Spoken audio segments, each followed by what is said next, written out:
Hi, എല്ലാവർക്കും സലു കിച്ചണിലേക്ക് സ്വാഗതം. ഞാൻ സമീറ. ഇന്ന് ഞാൻ തയ്യാറാക്കാൻ പോകുന്നത് വീറ്റ് കുക്കീസ് ആണ്. ഈ കുക്കീസ് ഞാൻ ആശീർവാദ് ആട്ട കൊണ്ടാണ് തയ്യാറാക്കാൻ പോകുന്നത്. അപ്പം ഞാൻ ഇതിനു മുൻപ് ആശീർവാദ് ആട്ട ഒരു കോണ്ടസ്റ്റ് നടത്തുന്ന കാര്യം പറഞ്ഞത് ഓർക്കുന്നുണ്ടല്ലോ. അപ്പോൾ അതിൻ്റെ ഡീറ്റെയിൽസ് താഴെ ഞാൻ ഡിസ്ക്രിപ്ഷൻ ബോക്സിൽ കൊടുത്തിരിക്കാം.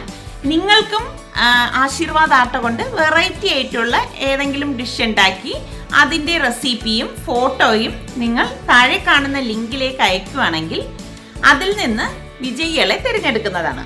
അപ്പോൾ നല്ല നല്ല സമ്മാനങ്ങളാണ് വിജയികളെ കാത്തിരിക്കുന്നത്. ഒട്ടും വൈകണ്ട, ഇപ്പം തന്നെ നിങ്ങൾ എല്ലാവരും ഇതിൽ പങ്കെടുക്കൂ. അപ്പോൾ നമുക്ക് എങ്ങനെയാണ് ഈ കുക്കീസ് തയ്യാറാക്കുന്നതെന്ന് നോക്കാം.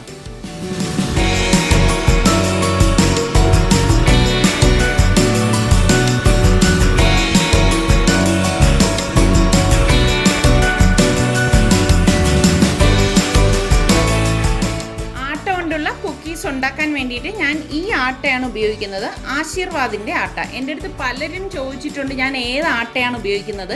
ഞാൻ ഈ ആശീർവാദിൻ്റെ ആട്ടയാണ് എപ്പോഴും ഉപയോഗിക്കുന്നത്. അപ്പം എല്ലാവർക്കും ഇതിനുള്ള ഉത്തരം കിട്ടിക്കാണുമെന്ന് വിശ്വസിക്കുന്നു. അപ്പം നമുക്ക് ഈ കുക്കീസ് എങ്ങനെയാണ് തയ്യാറാക്കുന്നതെന്ന് നോക്കാം. അപ്പോൾ ഒരു ബൗൾ എടുക്കണം. ഈ ബൗളിലേക്ക് ഞാനിവിടെ 1/2 കപ്പ് ബട്ടർ എടുത്തിട്ടുണ്ട്. റൂം ടെമ്പറേച്ചർ ബട്ടറാണ് നമ്മൾ ഇതിനായിട്ട് ഉപയോഗിക്കുന്നത്. ഇത് നമ്മൾ ഫ്രിഡ്ജിൽ നിന്ന് എടുത്ത് അരമണിക്കൂർ മുൻപേ എടുത്ത് പുറത്തെടുത്ത് വെച്ചാൽ മതി. അപ്പോൾ അത് മെൽറ്റ് ആയിക്കോളും. പിന്നെ നമുക്ക് വേണ്ടത് പൊടിച്ച പഞ്ചസാരയാണ്. ഞാനിവിടെ 1/4 കപ്പ് പൊടിച്ച പഞ്ചസാര എടുത്തിട്ടുണ്ട്. ഞങ്ങൾക്കിവിടെ മധുരം കുറവ് മതി, അതുകൊണ്ടാണ് ഞാൻ 1/4 കപ്പ് എടുത്തത്. ഇപ്പം നിങ്ങൾക്ക് മധുരം കൂടുതൽ വേണമെങ്കിൽ 1/2 കപ്പ് വരെ ചേർത്ത് കൊടുക്കാവുന്നതാണ്. അപ്പോൾ പൊടിച്ച പഞ്ചസാരയാണ് നമ്മൾ ഇതിലേക്ക് ചേർക്കുന്നത്. അത് ഞാൻ കുറേശ്ശെ ഇതിലിട്ടിട്ട് ഒരു വിസ്ക് കൊണ്ടൊന്ന് മിക്സ് ചെയ്ത് കൊടുക്കാം. അതുപോലെ ബട്ടർ നമ്മൾ ഗ്യാസ് സ്റ്റോപ്പിൽ വെച്ചിട്ട് മെൽറ്റ് ചെയ്യിച്ചെടുക്കരുത് കേട്ടോ. റൂം ടെമ്പറേച്ചർ തന്നെ വേണം. പഞ്ചസാര ഇതുപോലെ കുറേശ്ശെ ഇട്ടിട്ട് വേണം മിക്സ് ചെയ്ത് കൊടുക്കാൻ. നമ്മൾ മിക്സായി വരുമ്പോഴേക്കും ഇതൊരു ക്രീമി പരുവത്തിൽ വരും. ഇതിവിടെ മിക്സായി വരുമ്പോഴേക്ക് നമുക്കിതിലേക്ക് ഒരു നുള്ളു ഉപ്പും കൂടി ഇട്ട് കൊടുക്കണം. ഇത്രയും മതിയാകും. കണ്ടോ, ഇതുപോലെ നന്നായിട്ടൊന്ന് മിക്സ് ചെയ്ത് കൊടുത്താൽ മതി. ഇനി നമുക്കിതിലേക്ക് മാവിട്ട് കൊടുക്കാം. ഞാൻ ഇതിലേക്ക് 1 കപ്പ് ആശീർവാദ് ആട്ടയാണ് ഇട്ട് കൊടുക്കുന്നത്. പിന്നെ ഇതിലേക്ക് ഞാനിവിടെ 1.5 ടേബിൾ സ്പൂൺ കടലമാവ്, അതായത് ബേസൻ ഫ്ലോറും കൂടി ഇട്ട് കൊടുക്കുകയാണ്. ഇത്രയും മതിയാവും. പിന്നെ വേണ്ടത് 1 ടേബിൾ സ്പൂൺ റവയാണ്. ഇനി ഇതിലേക്ക് നമ്മൾ 1/4 ടീസ്പൂൺ ബേക്കിംഗ് സോഡ കൂടി ചേർത്ത് കൊടുക്കും. ബേക്കിംഗ് സോഡ ഇടുമ്പോൾ കൂടിപ്പോരുത്. കൂടിപ്പോയി കഴിഞ്ഞാൽ ശരിയാവത്തില്ല. ബേക്കിംഗ് സോഡ എന്ന് പറയുമ്പോൾ പലരും എൻ്റെ അടുത്ത് ചോദിക്കും, അപ്പക്കാരം എന്ന് പറയില്ലേ, അത് തന്നെയാണ്. അപ്പം ഇതെല്ലാം കൂട്ടിയിട്ട് കൈ കൊണ്ട് നന്നായിട്ടൊന്ന് മിക്സ് ചെയ്ത് കൊടുക്കാം. ഇപ്പം നമ്മൾ പുട്ടിന് പൊടി നനയ്ക്കുന്നത് പോലെയാണ് ഇരിക്കുന്നത്. കണ്ടു കഴിഞ്ഞാൽ തോന്നും പുട്ടിന് നനച്ച് വെച്ചിരിക്കുകയാണെന്ന്. ഇനി ഇതിലേക്ക് നമുക്ക് 1 ടേബിൾ സ്പൂൺ വാനില എസൻസ് ഒഴിച്ചു കൊടുക്കാം. മതിയാവും. നന്നായിട്ടൊന്ന് ഇതുപോലെ ഒന്ന് മിക്സ് ചെയ്ത് കൊടുത്താൽ മതി. ഇനി ഇതിലേക്ക് 1/4 കപ്പ് റൂം ടെമ്പറേച്ചർ മിൽക്കാണ് ഞാനിവിടെ എടുത്തിരിക്കുന്നത്, അല്ലാതെ ചൂടാക്കിയ പാലൊന്നുമല്ല. അപ്പം പലരും എൻ്റെ അടുത്ത് ഇത് എടുത്തെടുത്ത് ചോദിക്കും, അതുകൊണ്ടാണ് ഞാനിത് പറയുന്നത്. ഇത് ഫ്രഷ് മിൽക്കാണ്.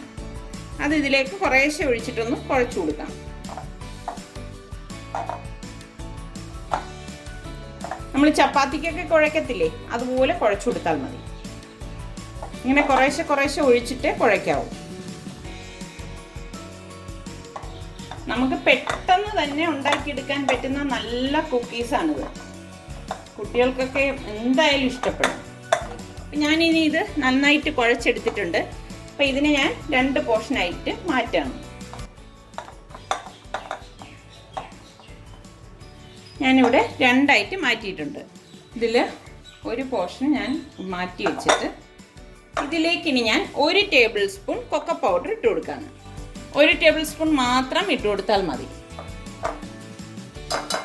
ഇനി ഇത് നന്നായിട്ടൊന്ന് മിക്സ് ചെയ്ത് കൊടുക്കാം.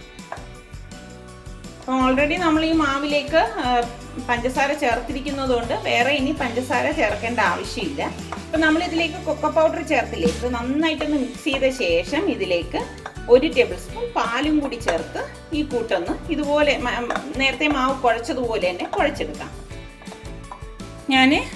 ഇവിടെ ഞാൻ കുഴച്ചിട്ടുണ്ട്. ഇനി ഇതിലേക്ക് ഈ 1 ടേബിൾ സ്പൂൺ പാലും കൂടി ചേർത്ത് കുഴച്ചു കൊടുക്കണം. കാരണം നമ്മൾ കൊക്കോ പൗഡർ ചേർത്ത് കഴിയുമ്പോഴേക്ക് കുറച്ച് ഹാർഡായി പോകും. അപ്പം അത് ആ ഒരു കറക്റ്റ് പരുവത്തിലെടുക്കാനാണ് നമ്മൾ പാല് ചേർത്തിരിക്കുന്നത്. കണ്ടോ, ഇതിവിടെ നല്ലതുപോലെ മിക്സായി വന്നിട്ടുണ്ട്. നമുക്ക് കുക്കീസിൻ്റെ 2 ഡോ ഇവിടെ തയ്യാറായിട്ടുണ്ട്. പ്ലെയിൻ ആയിട്ടുള്ളതും തയ്യാറായിട്ടുണ്ട്, കൊക്കോ പൗഡർ ചേർത്തതും തയ്യാറായിട്ടുണ്ട്. അപ്പം ഇനി ഇത് എങ്ങനെയാണ് റെഡിയാക്കുന്നതെന്ന് നമുക്ക് നോക്കാം. ഇപ്പം നമ്മൾ ഇതുപോലെ കുഴച്ചിട്ട് വച്ചിരിക്കൊന്നും വേണ്ട കേട്ടോ, ഉടൻ തന്നെ നമുക്ക് തയ്യാറാക്കി എടുക്കാവുന്നതാണ്. അപ്പം ആദ്യം തന്നെ ഒരു അലുമിനിയം ഫോയിൽ എടുക്കണം. അലുമിനിയം ഫോയിലോ ബട്ടർ പേപ്പറോ ഏതായാലും മതി. നമുക്ക് ഈ പ്ലെയിൻ ഫ്ലോർ ഇതിലേക്ക് വെച്ച് കൊടുക്കാം. വെച്ചെടുത്തിട്ട് ഇതൊന്ന് പരത്തിയെടുക്കാം. കൈകൊണ്ട് പ്രസ് ചെയ്ത് ഒന്ന് ലെവൽ ചെയ്ത് കൊടുത്താലും മതി. കണ്ടോ, ഇതുപോലെ പരത്തിയെടുക്കണം. ഇനി ഇതൊന്ന് മാറ്റി വെച്ചിട്ട് മറ്റൊരു ഫോയിൽ എടുത്തിട്ട് നമുക്ക് ഈ കൊക്കോയുടെ ഡോ ഉണ്ടല്ലോ അതും ഇതുപോലെ തന്നെ പരത്തിയെടുക്കാം. നമ്മൾ ഈ പരത്തിയെടുക്കുമ്പോൾ ഈ സൈഡ് ഒന്ന് ഷേപ്പ് ചെയ്ത് കൊടുത്തേക്കണേ. അതിങ്ങനെ വിട്ട് ഇങ്ങനെ വരും. അത് പ്രശ്നമൊന്നുമില്ല, കാരണം നമ്മളിതിൽ ബട്ടറൊക്കെ ചേർത്തിട്ട് ചെയ്യുന്നതുകൊണ്ടാണ് അങ്ങനെ വരുന്നത്. അങ്ങനെ ആയി പോകുന്നതുകൊണ്ട് നിങ്ങൾ ആരും ടെൻഷൻ എടുക്കുകയേ വേണ്ട. റോൾ ചെയ്താലും മതിയാവും. അതൊക്കെ നിങ്ങളുടെ ഇഷ്ടം എങ്ങനെ വേണം എന്നുള്ളത്. ഞാനിവിടെ ഇന്നലെയും ഈ കുക്കീസ് ഉണ്ടാക്കി. ഇതുപോലെ കുറച്ചേ ഉണ്ടാക്കത്തുള്ളൂ. അവർക്ക് നല്ല ഇഷ്ടപ്പെട്ടു. ഇതായിരിക്കുന്നുണ്ടോ, ദേ കാണാമോ? റിസ്വാൻ കുറച്ച് സ്കൂളിൽ കൊണ്ടുപോയി. ഇത്രയും മതി.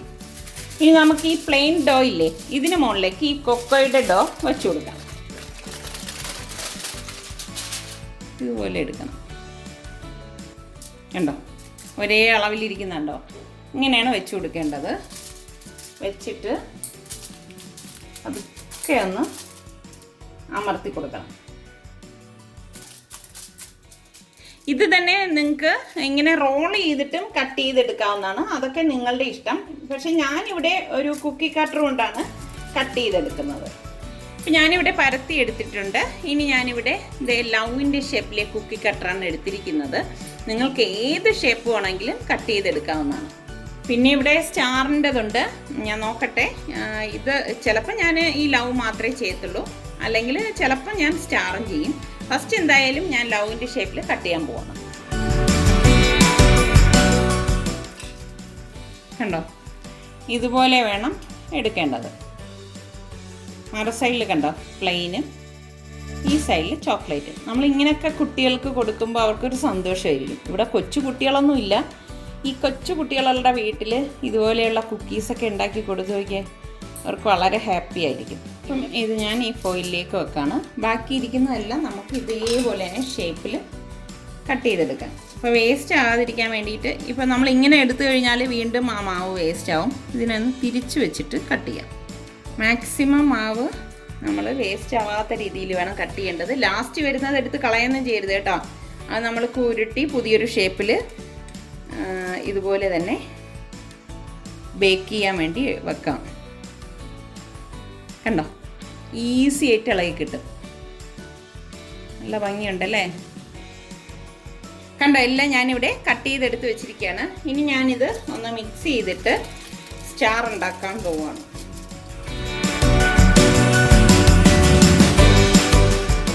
കണ്ടോ, സ്റ്റാർ കുക്കി. അപ്പം നമുക്കിനി ഇത് ബേക്ക് ചെയ്യുന്നത് എങ്ങനെയാണെന്ന് നോക്കാം. ഇപ്പോൾ ഓവൻ ഇല്ലാത്തവർക്കും കുക്കീസ് ഉണ്ടാക്കണ്ടേ? അതിന് വേണ്ടി ഞാൻ പാനിലാണ് ഉണ്ടാക്കുന്നത്. ഇപ്പോൾ ഞാൻ ഇതിലേക്ക് ഏകദേശം 1.5 കപ്പ് ഉപ്പിട്ട് കൊടുക്കുകയാണ്. ഇനി ഇതിന് മുകളിലേക്ക് ഒരു ലെവൽ പ്ലേറ്റ് വെച്ച് കൊടുക്കാം. അമർത്തി കൊടുക്കാം. അപ്പോൾ ഞാനിവിടെ ഒരു ഹൈ ഫ്ലെയിമിലാണ് ഇതിപ്പോൾ വച്ചിരിക്കുന്നത്. ഒരു 2-3 മിനിറ്റ് ഇതുപോലെ ഹൈ ഫ്ലെയിമിൽ വെച്ചൊന്ന് ചൂടാവട്ടെ. അതിന് ശേഷം ബേക്ക് ചെയ്യേണ്ടത് നമുക്കിതിന് മുകളിലേക്ക് വെച്ച് കൊടുക്കാം. ഇതിപ്പോൾ നല്ല ചൂടായിട്ടുണ്ട്. ഇനി നമുക്ക് ഒരു ബട്ടർ പേപ്പർ ഇതിന് മുകളിലേക്ക് വെച്ച് കൊടുക്കാം. ഇനി ബട്ടർ പേപ്പർ ഇല്ലെങ്കിൽ ഫോയിൽ പേപ്പർ വെച്ച് കൊടുത്താലും മതി കേട്ടോ. ഇനി നമുക്ക് ഈ കുക്കീസിൻ്റെ ഡോ ഇതിന് മുകളിലേക്ക് വെച്ച് കൊടുക്കാം. അപ്പം നമ്മുടെ കുക്കീസ് എല്ലാം ഇവിടെ ഞാൻ ബേക്ക് ചെയ്യാനായിട്ട് വെച്ചിട്ടുണ്ട്. ഇനി ആരും ഓവൻ ഇല്ലാത്തതുകൊണ്ട് ഈ മക്കൾക്ക് കുക്കീസ് ഉണ്ടാക്കി കൊടുക്കാൻ പറ്റില്ല എന്നൊന്നും പറയരുത്. ഞാൻ പാനിലാണ് ഈ കുക്കീസ് തയ്യാറാക്കുന്നത്. അപ്പോൾ എല്ലാവരുടെ വീട്ടിലും ഇതുപോലെ പാനും ഉണ്ടാവും, ഉപ്പും ഉണ്ടാവും. അപ്പോൾ ഇതുണ്ടാക്കിയെടുക്കാൻ വലിയ താമസമൊന്നും വേണ്ട. ഇനി നമുക്കിത് അടച്ചിട്ട് ഒരു 15 മിനിറ്റ് ഇതൊന്ന് ബേക്ക് ചെയ്യണം. അപ്പം നമുക്കിനി ഫ്ലെയിം ലോയ്ക്കും മീഡിയത്തിനും ഇടയിൽ ഇട്ടിട്ട് വേണം ഇനി ബേക്ക് ചെയ്യാനുള്ളത്. അത് പ്രത്യേകം ശ്രദ്ധിക്കണം. ഫ്ലെയിം ലോയ്ക്കും മീഡിയത്തിനും ഇടയിലിടണം. ഇനി ഒരു 15 മിനിറ്റ് ഇതിവിടെ ഇരുന്നൊന്ന് ബേക്കാവട്ടെ. ബേക്കായി കഴിഞ്ഞ ശേഷം ഞാൻ നിങ്ങൾക്ക് കാണിച്ചു തരാം. ഇതിവിടെ 15 മിനിറ്റ് ആയിട്ടുണ്ട്. ഞാൻ ഇതിൻ്റെ അടപ്പൊന്ന് മാറ്റി നോക്കാം. കുക്കീസൊക്കെ ഇവിടെ തയ്യാറായിട്ടുണ്ട്. പിന്നെ നിങ്ങൾ പ്രത്യേകം ഒരു കാര്യം ശ്രദ്ധിക്കണം. നമ്മൾ ഈ കുക്കീസ് ഇതുപോലെ എടുത്തിട്ട് നമ്മൾ പുറത്തെടുത്ത ഉടൻ കഴിക്കാൻ നോക്കരുത്. അങ്ങനെ നോക്കിക്കഴിഞ്ഞാൽ അത് സോഫ്റ്റായിട്ട് തന്നെ ഇരിക്കും. ഇത് കുക്കീസ് നമ്മൾ ബേക്ക് ചെയ്ത് കഴിഞ്ഞ് കുറച്ച് നേരം കഴിഞ്ഞാൽ മാത്രമേ അത് കറക്റ്റ് ആ ഒരു ടെക്സ്ചറിലേക്ക് എത്തത്തുള്ളൂ. അതുകൊണ്ട് അതൊന്ന് ശ്രദ്ധിച്ചേക്കണം. അപ്പം ഞാൻ ഇതൊരു പ്ലേറ്റിലേക്ക് മാറ്റുവാണ്. നല്ല ചൂടാണ് കേട്ടോ. കണ്ടോ, ഇങ്ങനെയാണ് ഇതിരിക്കുന്നത്. നല്ല ചൂട്. തണുത്ത ശേഷം ഞാൻ കാണിച്ചു തരാം. കണ്ടോ, അങ്ങനെ നമ്മുടെ കുക്കീസ് ഇവിടെ തയ്യാറായിട്ടുണ്ട്. വളരെ പെട്ടെന്ന് തന്നെ തയ്യാറാക്കിയെടുക്കാൻ പറ്റുന്ന ആട്ട കൊണ്ടുള്ള കുക്കീസ് ഇവിടെ തയ്യാറായിട്ടുണ്ട്. ശരിക്കും ഇത് തണുത്ത ശേഷം മാത്രമേ നിങ്ങൾ കഴിക്കാനായിട്ട് എടുക്കാവൂ. എങ്കിൽ മാത്രമേ ക്രിസ്പിനെസ് ഉണ്ടാവത്തുള്ളൂ. അപ്പോൾ എല്ലാവരും ഇത് ട്രൈ ചെയ്ത് നോക്കണം. ട്രൈ ചെയ്ത് നോക്കി നിങ്ങൾക്കിത് ഇഷ്ടമാണെങ്കിൽ ഇതിൻ്റെ ലിങ്ക് ഷെയർ ചെയ്യുവാനും ലൈക്ക് ചെയ്യുവാനും കമൻറ്റ് ചെയ്യാനും മറക്കണ്ട. ഞാൻ ഈ കുക്കീസ് ഒന്ന് കാണിച്ചു തരാം. കണ്ടോ, ഇങ്ങനെയാണ് ഇരിക്കുന്നത്. ഒന്ന് ടേസ്റ്റ് ചെയ്തിട്ട് പറഞ്ഞുതരാം. ശരിക്കിത് നമ്മൾ ആട്ട കൊണ്ട് ഉണ്ടാക്കിയെടുത്ത കുക്കീസാണെന്ന് പറയത്തേ ഇല്ല. എല്ലാവരും ഒന്ന് ട്രൈ ചെയ്ത് നോക്കൂ.